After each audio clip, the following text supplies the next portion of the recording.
Okay, we are live. Cheers. We got one person here today, Derelict Hunter. Soon, TM. Yes, soon. Soon. Got a few stories of this one. Will be kind of quick. Although, how many slides do I have here? Let's see. 23. I think it'll be quick enough. All right, first things first. We got some Bigfoot stuff. Actually, not first things first, but we got this Bigfoot wave developing in Ohio. We have this California drone threat from the FBI. So let's just get into it. Wait, actually, I think I have one more housekeeping thing I need to do first. Sorry. Let's see. Oh, Holiday Jesus is here. They say hola. And we say hola back. Welcome. Bienvenido. All right, so continue along here. Here we go. Uh-oh. There we go. All right, so a new story went out today that the FBI has informed California law enforcement that there was potentially an Iranian drone threat in the state of California, my state. So let's go ahead and just watch some of the coverage on it, and let's talk about it. ABC News learning the FBI warned police departments across California over the past few days that Iran could retaliate for American attacks by launching drones at the West Coast.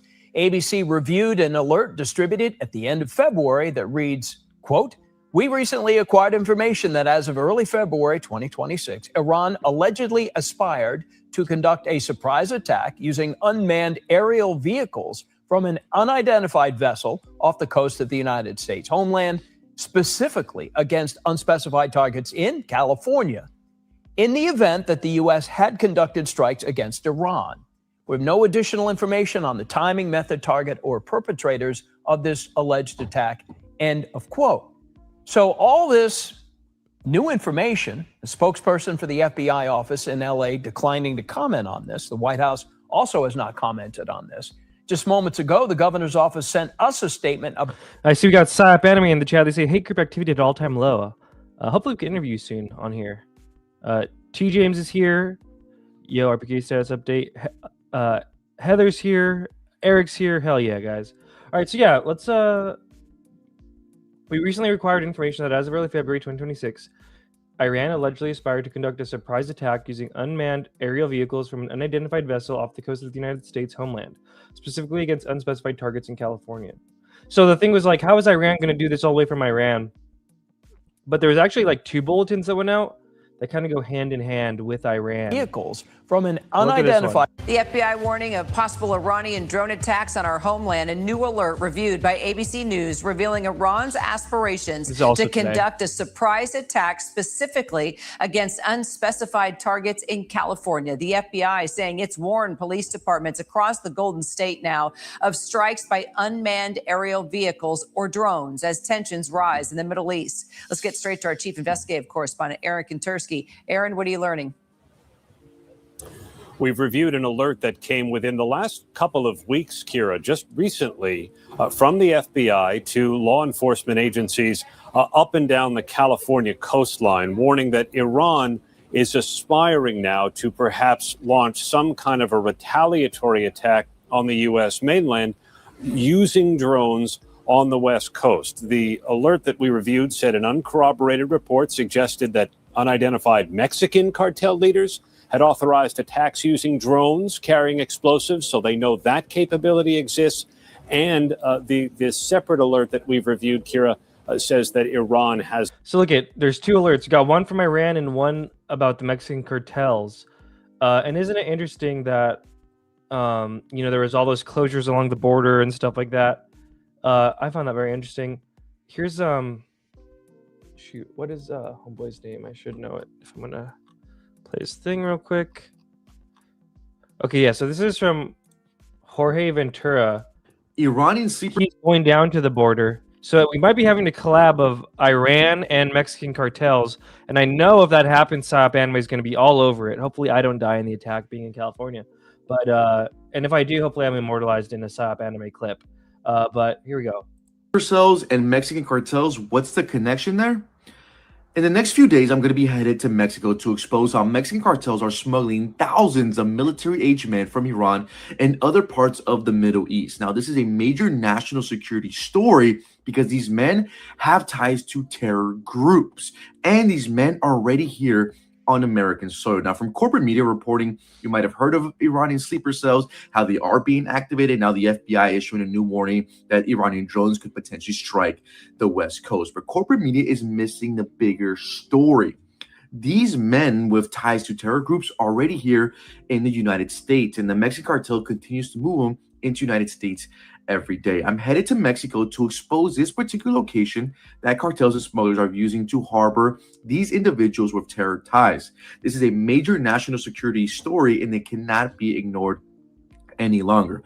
I am asking my followers and supporters, if you do support my reporting, to please donate via Venmo, PayPal, or Cash App to help me hire a security team to take me into Mexico and successfully tell this story. But we're going to expose this terror smuggling network on the Mexican border in this particular location that continues to harbor these individuals, especially right now, while the threat of Iranian sleeper cells has never been higher. Stay tuned for this exclusive report. There you go. Iran, Mexican cartel potentially collabing. Let's shout out the super chat.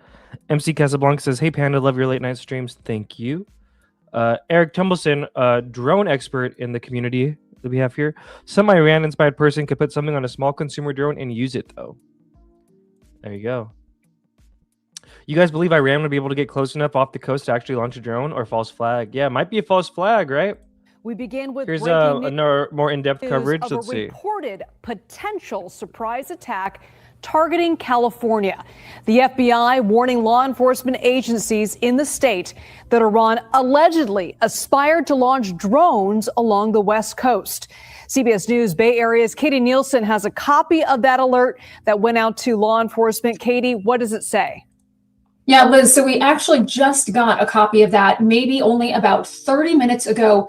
This is the actual bulletin that went out to police departments across the state from the FBI. So if we were to take a look at what it actually says, it says the JRIC received the following unverified information from the Federal Bureau of Investigation.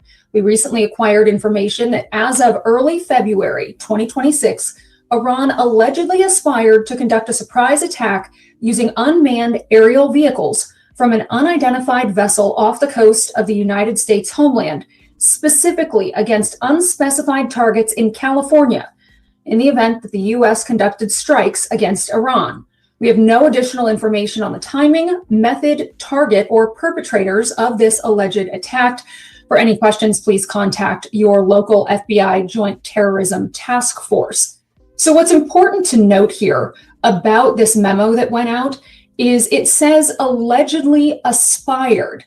What does that mean? Where was this in the planning stages? These are questions we still don't have answers to, but we did reach out to the governor's office to try to get a statement from them as far as look at homegirl flexing her Emmy in the background. What they're doing to keep people in California safe. And what we did get back is that the Governor's Office of Emergency Services is actively working with state, local, and federal security officials to protect our communities. This bulletin is one of numerous security TGM says anything they can do to not talk about Epstein. Updates the state receives from federal partners daily and disseminates to local law enforcement and emergency responders. So what I think is so important that we understand about this is obviously this is incredibly concerning. Whenever we have this type of an alert go out saying that drones could be attacking targets in California, literally bringing warfare here to the United States. So understandable that everyone is very on edge, everyone is very concerned. But I think the most important thing that we need to look at right now is, what does this actually mean? What was this based on? What intelligence was the FBI looking at? So again, going back to allegedly aspired, does that mean they were already in the active planning stages? Does that mean that there is an imminent threat? That's not really what that memo said. And so I think as we start learning a little bit more information, as we're able to get some of those questions answered, we're going to have a much better idea of what it was that prompted this memo to go out to police departments. So many unanswered questions, and all of them very alarming as to what the answers to them might be. Katie Nielsen, thank you so much for that report. I want to bring in now former FBI Special Agent Jeff Hart to answer some of these questions. Jeff, give us some context about these warnings. How serious? FBI dude, I wonder what the thought process was for him. For like, what background am I going to choose? Let's go Sunset Golden Gate Bridge. Is this, I mean, should people be worried here? And we happen to be in California, by the way. Should people here be worried? Yeah, I wouldn't say worried is the word. You got to understand that post 9/11, there is a directive to over communicate with all the different agencies out there. There's no longer any opportunity for law enforcement to hold things close to the vest. This stuff has to get pushed out. Now, one of the things, as I read through there, the JRIC, which is the fusion center down in LA, you got to remember that California has a sizable Iranian population in the Los Angeles area, in the South Bay here. So they have human intelligence out there, the intelligence agencies do, where they're collecting information.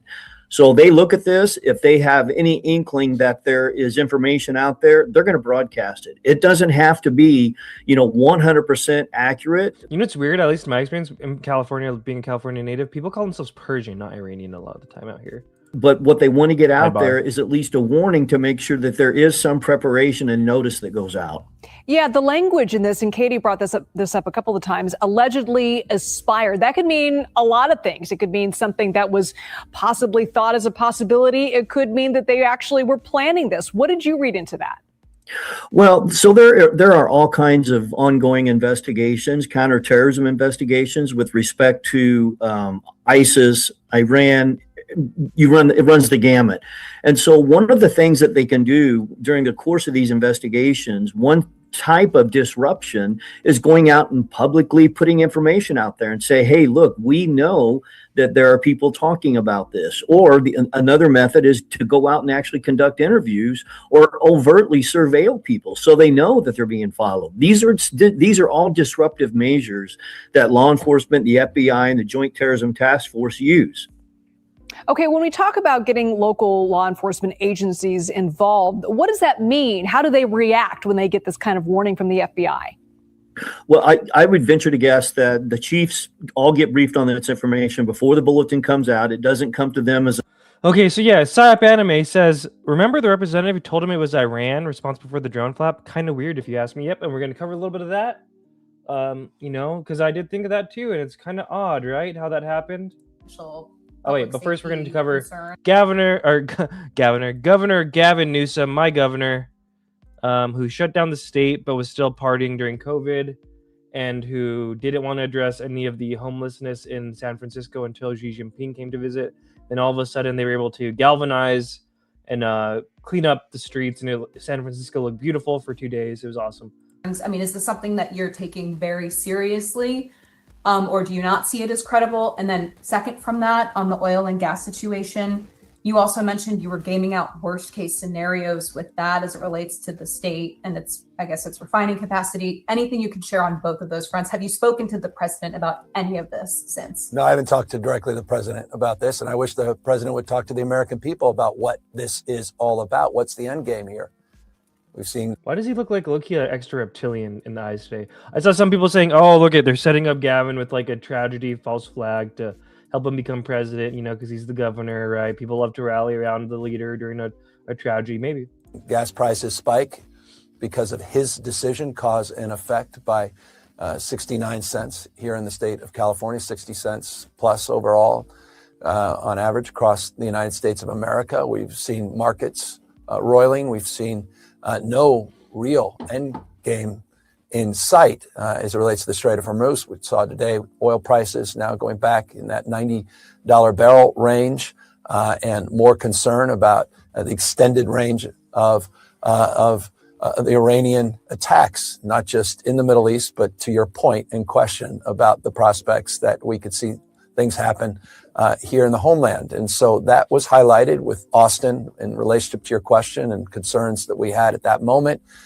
concerns that were brought to our SOC, our State Operations Center, with our team that's assembled, which is a multi-jurisdictional team, a lot of federal agencies that are part of our State Operations Center, a lot of experts in state, but as well as local law enforcement, and it's all around intelligence collecting, and it's all about a posture of preparedness for worst case scenarios. So no, we have been gaming those out for some time. As it relates to, again, what has been highlighted, again, it's not a surprise, and it's sort of large part of the larger spectrum of considerations that we have as it relates to doing what we can to support our federal partners and local partners at the state level in terms of what could happen next. And again, the questions are in abundance at the moment about what can happen next. And I that includes, to your second point and question, if this continues, and you saw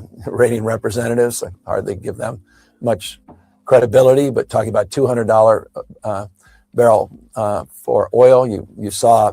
God, so boring. And I give a little more credence to the Qatari energy ministers talking about $150 a barrel. That's not just a shock to. How do they make possible attacks in California so boring? The pocketbook, that becomes a shock to the system more broadly. And to your point, how that games out in now more scarcity mindset, not necessarily abundance mindset. And so we're processing all those things. Yeah, saying a lot of nothing. But we're going to move on, Gavin. See, this is why I probably won't be governor or president.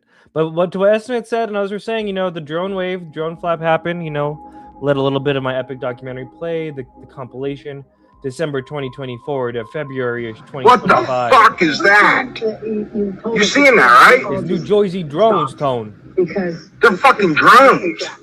And so she had to have a partial foot and heel. You saw them, right? Cool. We got drones outside. Huge. Oh my gosh, I don't like that. Stop. Oh my gosh. Oh my god. What's on the back of it?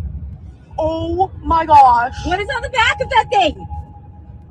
Which is low. Holy fuck, dude. Why?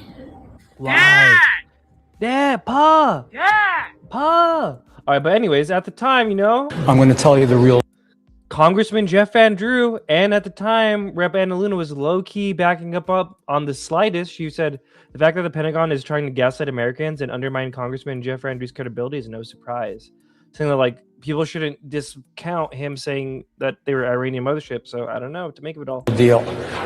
Iran launched a mothership probably about a month ago that contains these drones. That mothership is off. I'm going to tell you the deal. It's off the east coast of the United States of America. They've launched drones, is everything that we can see or hear. And again, these are from high sources. I don't say this lightly. Now, we know there was a probability it could have been our own government. We know it's not our own government because they would have let us know. It could have been some really glorified hobbyists that were doing something unbelievable. They don't have the technology. But let's pretend that's possible. The third possibility was somebody, an adversarial country, doing this. Know that Iran made a deal with China to purchase drones, motherships, and technology. And remember what Matthew Livelsberger said, that these were reverse engineered UFO drones. In order to go forward. The sources I have are good. They can't reveal who they are because they are speaking to me in confidentiality. These drones should be shot down. Whether it was some crazy hobbyist that we can't imagine, or whether it is Iran, and I think it very possibly could be, they should be shot. And again, this is from 2024, but it just made me think of the news today. Down. We are not getting the full deal, and the military is on alert with this. Look, you've given us some pretty dire information just here, and I want to make sure that our viewers are digesting this. Iran has the capability to pull up along our eastern seaboard and launch drones the size of an SUV into the skies of several states, particularly New Jersey, where we know the incoming president has a large home, also in the same county or nearby where some of these drones in New Jersey have been seen. That capability exists. It's possible some of those drones are here. So I have two questions. How are they fueling them? They have to land somewhere. So we're about to see the craziest collab of Chinese UFO reverse engineered drones given to Iran, launched from Mexican cartel submarines. I don't know. I don't know. Probably not. Drones don't fly They're probably just going to be Israeli, if we're being honest. No, I'm just kidding. forever. Not really. Why don't they close down the airspace? Yes, it's inconvenient. Yes, it's the holidays. Shut it down. But if you start shooting things and you don't know how they're fueled, that's going to be mass explosions. This isn't like one spy balloon. Congressman, this is serious. We've got to bring them down, and we've got to find a way to bring them down. I don't know exactly where they're landing. Obviously, I have some information. And again, this isn't just Jeff Van Drew. Oh, let's get on Harris Faulkner's show and say something outrageous. I'm telling you the straight deal from very high positioned individuals who are telling me this. And the bottom line is they're launching them. They are across the country. We don't even have anything like this. No. Our government and also certainly our hobbyists don't. So think about it. It's not only do I have the information, but it's also common Scientologists launching them. Hey, I'm not opposed to that theory either. sense. We've got to get them down. We've got to determine how they function, what they do, make sure that we can get them, and you're right, in a safe way. When I say shoot them down, get them down any way that you can, but right now they're probably extracting information. This is a clear and present danger to the United States and to our president-elect, and it's a serious business. Well, and if one of them happens to fall, and they're... Oh, yeah. Oh, yeah. All right, continuing along. The FBI is part of the... There's been some national coverage now, finally, of the missing General Neil McCaslin, featured in the WikiLeaks emails as helping push for UFO disclosure. Ran Wright-Patterson Air Force Base, which is where the Roswell wreckage went. And it's finally starting to make waves onto the national media. Let's go ahead and cover this. We're going to turn it up a bit.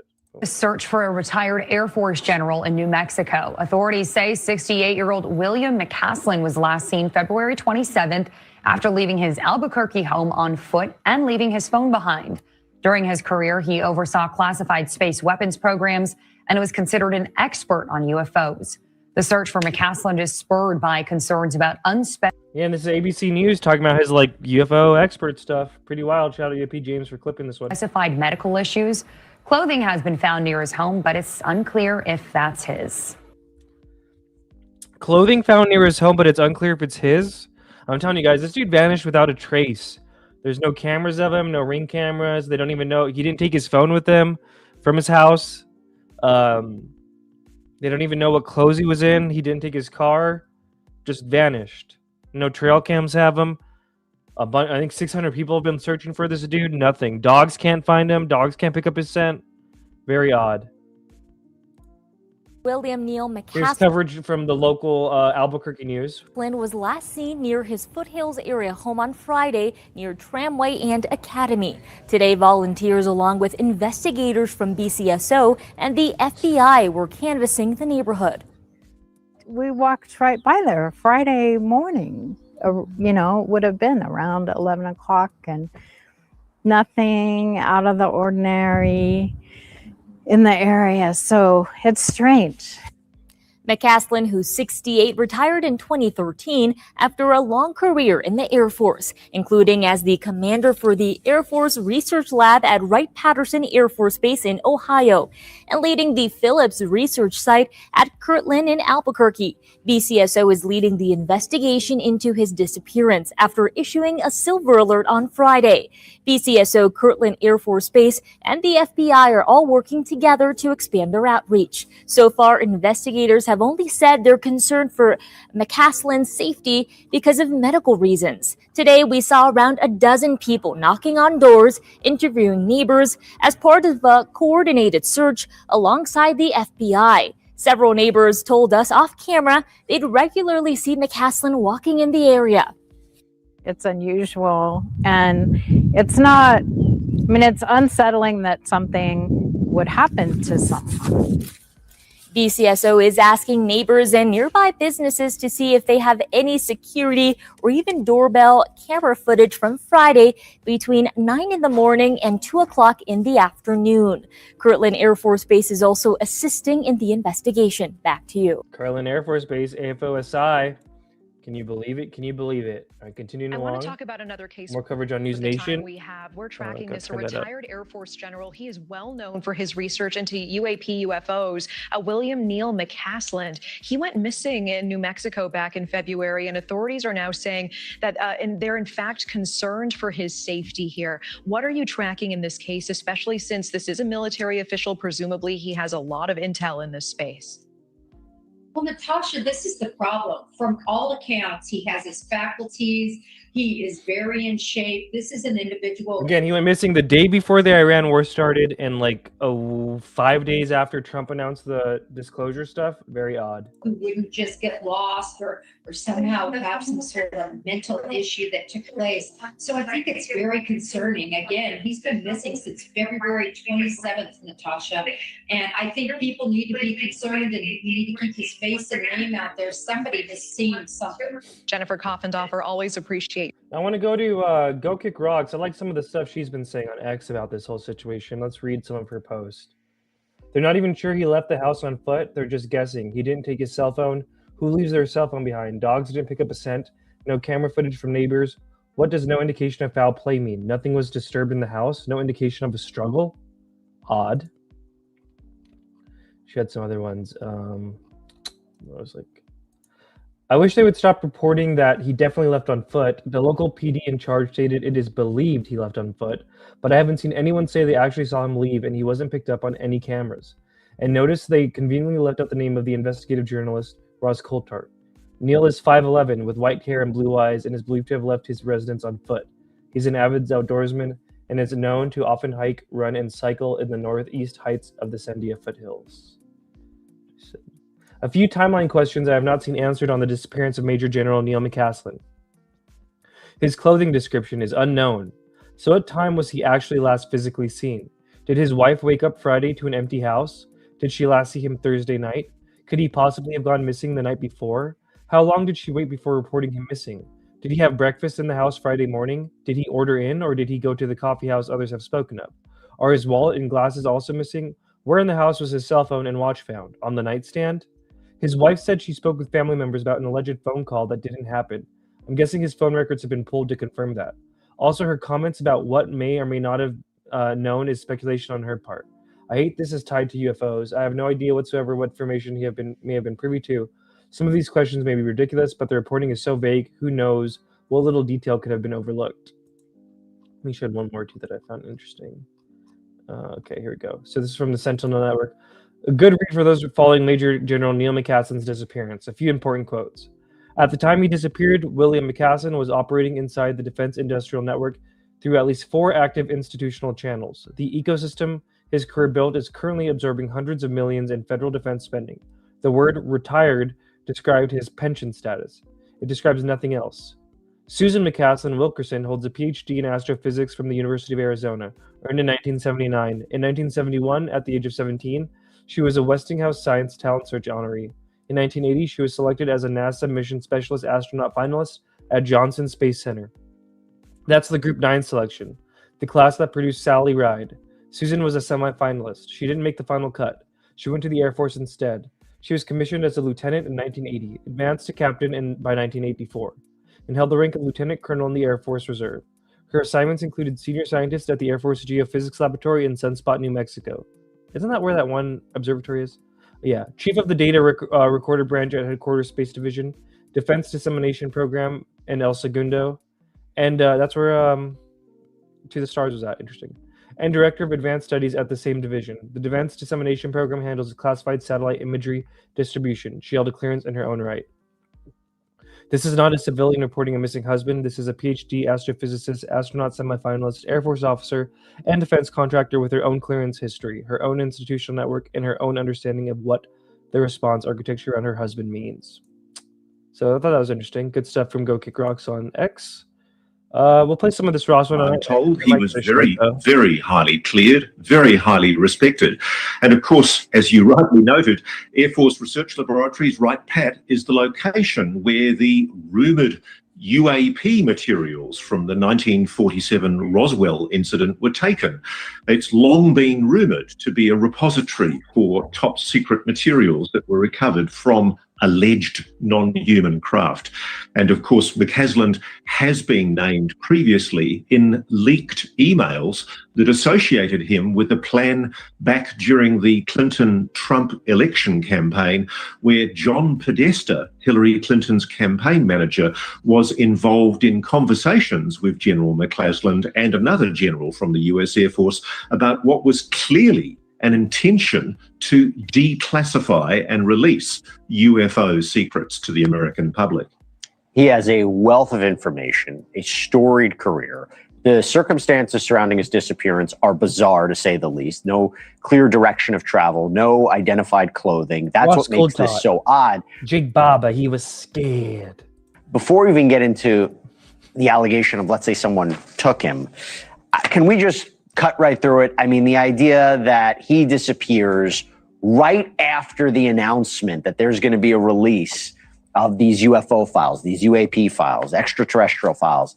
I know a lot of people are trying to make a connection. Is there anything you're seeing besides it just being a very strange coincidence? It's an alarming synchronicity. I think we can put it at that, Jesse. We do know that General McCasland was well respected by people who were pushing for UAP disclosure, including very senior people in Hillary Clinton's campaign back in 2016. We know he was planning to disclose UAP secrets in what was expected to be a Clinton presidency. And it's really interesting that this follows so closely, his disappearance follows so closely on the heels of President Trump's announcement that he was intending to declassify UFO files, a promise, by the way, which the president hasn't followed up on yet. Well, I mean, this is just really weird, really weird. Let's continue along. Friend of the show, Good Morning UFO, one of our friends is actually out there in Albuquerque. Apparently lives in a nearby neighborhood and did some boots on the ground coverage, so we're going to watch some of the videos she posted. Go follow her on X, Good Morning UFO, and subscribe to her on YouTube. You're looking at me. There it is, though. Lots of cops, black cars. It's kind of crazy. I'm just going to try to be chill. So that looks like the FBI field, like little office they set up for this. So cool. I think there's still people looking, but you can see that there's a lot of things they haven't set up. There's some cops. They're wondering what I'm doing. But this is probably for McCandlish. We'll come back here in a second. Again, when we read the wife thing the other day, there's 8 different agencies looking for this dude. They got drones, horses, dogs. No scent, no tracking of a scent. I'm telling you guys, he's vanished, bro.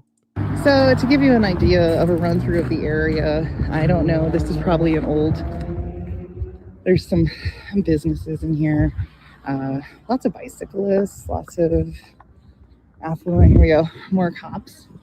Look at this whole situation. Good coverage, Good Morning UFO. I feel like I'm there. I mean, it's fascinating. Let's see, I'm going to listen to their combo. All right, let's see, a few more. I believe it was her birthday this week too, so go follow her and tell her happy birthday. Shop that's literally a block from Quail Court, and you can see like it's a place where all the neighbors hang out. He said he had his number. He said if he got lost up there, you know, why didn't he call? And like we talked a little bit about the dementia and how like sometimes even an early onset dementia, you know, we can notice. It's hard sometimes to notice just how bad it's getting. Like I remember when my dad started forgetting that my mom was dead. I remember the moment I realized my mom like didn't know what was going on. And it kind of is surprising because she still had all the social cues you would have no idea. But the weird thing is they haven't found a body. And the wife said he didn't have dementia. So, you know, very odd. 68's not that old either. Let's see, we got It's some pretty more. scary. Going lost in a beautiful neighborhood like this. How? A man who's sharp as a tack and still has military connections where people care. What the hell is this? Did they put some things out? that look newly installed? Not going to get into it. Don't want to get. What is that? Let me see. I'm gonna have to pull it up a bit. What was that? Is that like a generator? I guess is that someone's property? It doesn't really look like property. Maybe Military connections or people care. What is that? What the hell is this? They put some things out. Does that look newly installed? Not going to get into it. Don't want to get in trouble. Yeah, good point. Everyone I know who's responsible and goes hiking always takes their phone or device to contact, says Finn Scully. Yeah. Into the Fringe has probably Bigfoot. Okay, lots of people. But like this path you go up here, you're going to get closer to the mountain. Mountains kind of everywhere out here.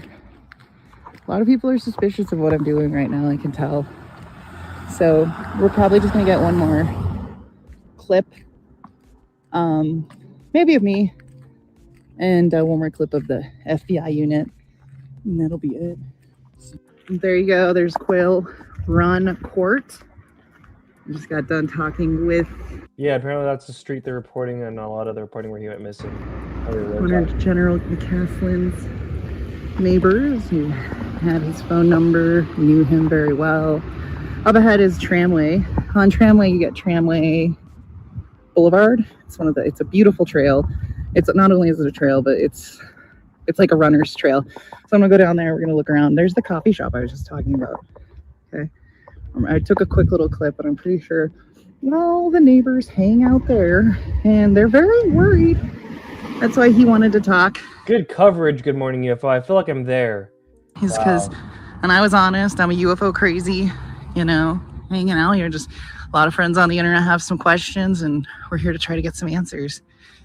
There's the FBI military. They're watching out. They don't want me here. So we're done.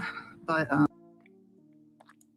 this is kind of cool. I mean, give you an idea of his neighborhood. This is a little bicycle coffee shop, which makes sense because they're right near the tramway trail. Like if I could live in any place in Albuquerque neighborhood wise, this is it. I think this is another one of them rolling. This is one of the cop cars thingies. So we're just looking at the beautiful thing. I just love you so much. I just miss you. I just want you to see the Sandias so much. I know. Mom and Dad miss you too. I know, Mom and Dad, they just really, really want to make sure that everything's okay with you. They're really concerned. And bam. Yeah, what kind of car is that? Is that a DOE car? No, I don't know. Everything's okay with you. They're really concerned. I honestly don't know what kind of car that is, so I'm not trying to make mountains out of molehills, but like it would be curious to know, like what agency is that? It's an interesting looking car. They're really concerned. And bam. What you just saw was a government vehicle looking for General McCandlish. That's a van fitted for You're camping. welcome, Amy Baker, on the field. Hell yeah, Good Morning UFO. People looking around, they don't know. Unfortunately, I have this Good Morning UFO shirt on, so they're going to think I'm one of the creepy conspiracy theorists making up things. No, the wife said she appreciated it all. And then I guess this is the last one. I guess she talked to this dude. Let me see my DMs from her. She said, I turned off the phone once he looked over it, and we very casually, very naturally started a good conversation for 40 minutes. Too good, LOL. He looked like Bob Lazar, built stuff for the Space Force, and obviously has a lot of money. It's off the phone conversation that was more interesting. I just think it's interesting that Good Trouble Show puts up pictures of the FBI unit. No one cares. Pablo gets some info from a neighbor. No one cares. I get epic footage. Paranormal Chris tries to insinuate that I'm impeding an FBI investigation. Yeah, she was catching some flack from some of the debunkers. It was so dumb. I'm cool with you showing all them. Okay, cool. She was there for 50 minutes max. 30 to 40% of that being in conversation with his neighbor that was not filmed. So hopefully I'll be on her show on Saturday morning and we'll talk about what was her conversation with the neighbor was. So that'll be cool. And go check out her show Saturday morning. All right. 2 more slides. So what's up, everybody? All right, Tom DeLonge made an appearance. You know, I love Tom. I really do. I agree with a lot of his takes on this UFO shit. I know he probably was psyop, but who hasn't been psyoped in this UFO game, right? If you've been in it long enough. I've definitely been psyoped. So I know you haven't seen much of me lately because I've been really busy, but I am excited to tell you something about this book right here, Sinister Forces. So look, we put out that book called Time Rider. Well, Time Rider is really based on this. Peter Levenda, that wrote God's Man in War for Secret Machines, he did these books called Sinister Forces, where he found all these crazy, weird synchronicities that were happening through major world events over decades and decades. And it made you feel like everything was like engineered, like there's some kind of force behind everything making it all happen. So we are very excited that we are republishing his work, and this is coming out next week. This is a major work here. Yeah, Tom looks like he's lost some weight. People are saying he's in the fitness chat here to absorb, but it's so fucking cool, and I'm so excited. So this and the Time Rider book, they go together, right? So anyways, I just wanted to let you know that this is also good to know that he's not also been like portaled or orbed, because like he was like the main connection from McCaslin to like UFO land. So good to know that he's just like out there doing it. All right, last one. So there are reports that there is there are reports that we are currently in the middle of a massive Bigfoot sighting wave in Ohio. Really not much yet. I'm trying to get in contact with some of the people like over there to maybe talk to them more, but I guess I'll just read this post from the Bigfoot Society. Follow them on X at Bigfoot_Society. I'll leave this up while I read it. Major Bigfoot surge, Portage County, Ohio. Something is moving through the Headwaters Trail Greenbelt. The Bigfoot Society is tracking an unprecedented cluster of activity. 5 high credibility reports in just 96 hours. From Mantua to Windham, we are seeing a documented corridor of movement. The variation in height, 6 feet to 10 feet, in color suggests we aren't just tracking one individual, but a potential family group migrating east. The timeline. March 6th, 12:23 p.m. Mantua, a 9-foot brown male spotted near SR 44. I wonder if that means they saw the big old Bigfoot dick. Sorry. March 7th, 10:52, Mantua, 8-foot. Figure with a deep vibrating grunt and oversized muddy prints. March 9th, 10:20 a.m., Garrettsville. A hiker encountered an 8-foot Sasquatch in black fur. Actually, maybe we'll show this too. Why not? March 9th, 11:47 a.m., Headwaters Trail. 10-foot black figure with a stilt-like gait and musky odor. March 9th, 6 p.m., Windham. A 6-foot brown figure spotted running with an impossibly long stride. We need your help. If you're in Windham, Garrettsville, or near the Trumbull County line, be our eyes and ears. Check trail cams and security footage from the last 48 hours. Listen for deep grunts, whoops, or wood knocks. Whoops, isn't that a juggalo? Whoop, whoop. All right, report sightings immediately. Witness privacy is our priority. Yeah. So there you go. World War Bigfoot. Somebody earlier had said Bigfoot is coming to protect us from the drones. Yeah. Hilarious. All right, guys. I'll catch you guys later. Bye. Great stream. Fun.